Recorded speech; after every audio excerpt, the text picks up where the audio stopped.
दो आशीष गुरुवर बने रहे हम पथिक आजीवन। भगवान की तरफ बढ़ते चले गए और उन्होंने यहाँ कठोर तप किया। तो इसी उपक्रम में बहुत लोग उनके शिष्य बन गए। तो 77-78 में यहाँ से चले गए वो, और शिष्य भी इनके बहुत दूर दूर चले गए। और अब आसपास 2-4 शिष्य रहते हैं यहाँ पर, और बाकी गली के कुछ पुराने लोग हैं जो जानते हैं 7 नंबर गली कृष्णनगर की, जब यहाँ कभी नाला हुआ करता था। नाले के उस तरफ हुमायूंपुर था और इधर कृष्णनगर था, और ये शायद जो भूमि है वो हुमायूंपुर गांव की भूमि है ये, जिसमें कृष्णनगर बसा हुआ है ये। तो इसी क्रम में उन्होंने तप किया। तो अब की बार उनका 100वां वर्ष इस वर्ष है। तो सभी शिष्यों ने सोचा कि हम उनकी जन्म शताब्दी मनाएंगे। तो उसमें हमारे बीच में एक श्रीमती सावित्री जायसवाल जी है। उन्होंने विचार दिया कि भाई उनकी तपोभूमि में कोई कार्यक्रम किया जाए। उन्होंने इतना विचार दिया था, उसके बाद ये विचार डेवलप होता गया, विचार विकसित होता गया, और फिर विचार इसी रामचरितमानस यज्ञ और एक व्याख्यान माला के रूप में आज ये परिपूर्ण हुआ। तो इस निमित्त जो लोग यहाँ पे कल नहीं थे और जो लोग आज हैं, बहुत सारे लोगों को पता नहीं होगा यहाँ के बारे में, तो हमारे बीच में कल की एक वक्ता जो हमने उनको कहा था कि आज बोलना है उनको, तो कल की जो बोलनी पाई थी वो 2-4 मिनट बोलेंगी, वो अपने संस्मरण गुरुजी से संबंधित। हमारे बीच में कलावती जी हैं जो उत्तर प्रदेश से आई हैं। उत्तर प्रदेश में एक वसुंधरा एक क्षेत्र है, वहाँ से आई हैं वो जितना भी बोल पाएंगे मुझे नहीं पता, 1 मिनट 2 मिनट 5 मिनट 10 मिनट वो बोलेंगी। वो वहाँ की यूपी सरकार की सेवा में थी, वो अब रिटायर हो गई हैं। वो एक यूपी सरकार की एक मार्केटिंग बोर्ड है उसमें थी है, अभी रिटायर हो गई हैं और अब ये बस गई हैं। पहले रहने वाले वैसे पीलीभीत की हैं, लेकिन अब ये बस गई हैं वसुंधरा में, उत्तर प्रदेश के वसुंधरा में। आइए जी कलावती जी। हाँ, सभी से निवेदन है, इसके बाद आरती होगी, आरती के बाद सभी लोग प्रसाद लेके जाएंगे, ऐसे ना जाए। और ये बड़ा सबका अच्छा सहयोग है कि सब लोग आज यहाँ उपस्थित हैं। आइए कलावती, इनको हम लोग बहन जी हमारी है, और इनकी बहन जी भी है और बहन जी बोलती भी है। और जब मैं छोटा था तो इन्होंने, मेरी माता जी बताती हैं कि इन्होंने अपनी गोदी में मुझे खिलाया था। तो ये वो कलावती जी हैं।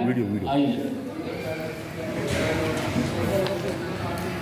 बालाजी महाराज की जय, बांके बिहारी की जय, गुरु महाराज की सब परिवार की।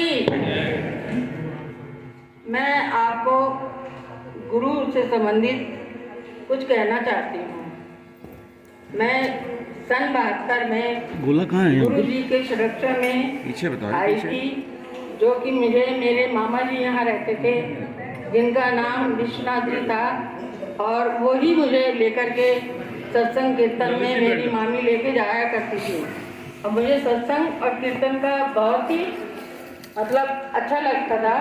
और ये जो मेरे बहन भाई हैं सब बहुत छोटे थे, जो मामी के साथ बैठ कर के सत्संग कीर्तन में भाग लेते थे, उसमें मेरा भी सहयोग होता था। और जहाँ भी मेरे मामा मामी जाते थे सत्संग में, मैं उनसे प्रभावित होकर के सत्संग में जाया करती थी। इसी बीच मुझको कुछ परेशानी हो गई, शारीरिक कष्ट हो गया, तो मेरी माता जी बहुत परेशान थी। तो उन्होंने मेरे मामा जी से कहा कि मेरी लड़की बहुत परेशान है, तुम गुरुजी से कह करके बालाजी के दर्शन करवाइए, तो शायद मेरी लड़की ठीक हो जाए।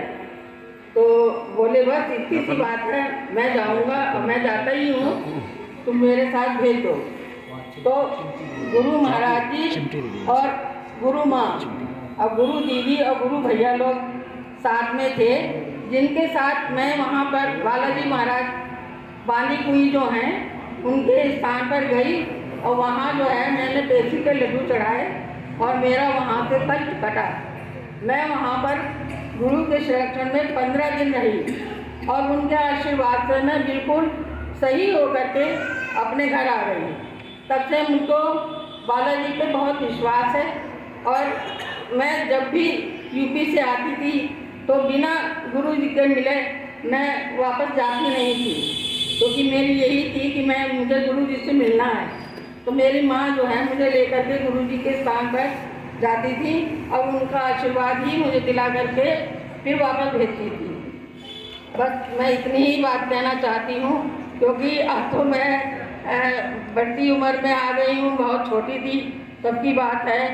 सन बाद तो मेरे बच्चे भी बहुत बड़े हो गए हैं और अब आना जाना भी मेरा कठिन हो गया है। मेरे भाई ने कहा था, शिव प्रसाद जी ने, कि दीदी आप आइए और वहाँ भी 2 शब्द आप कहिए अपनी तरफ से। तो मैंने कहा कोशिश करूँगी। बोले नहीं, आना है आपको। मगर मैं किसी कारण से नहीं आ पाई, मौसम खराब था, मेरा स्वास्थ्य भी ठीक रहता नहीं। तो मेरे बच्चे ने कहा कि मम्मी मैं कल आपको लेकर चलूँगा। तो मैंने कहा ठीक है। तभी मैं आप लोगों के उससे सहयोग से मैं यहाँ पधारी हूँ और यहाँ आकर के 2 शब्द आपके बीच में कहे हैं। जय सिया राम। जय सिया राम। बोलो गुरुदेव भगवान की जय। ऐसा दो आशीष है गुरुवर बने रहे।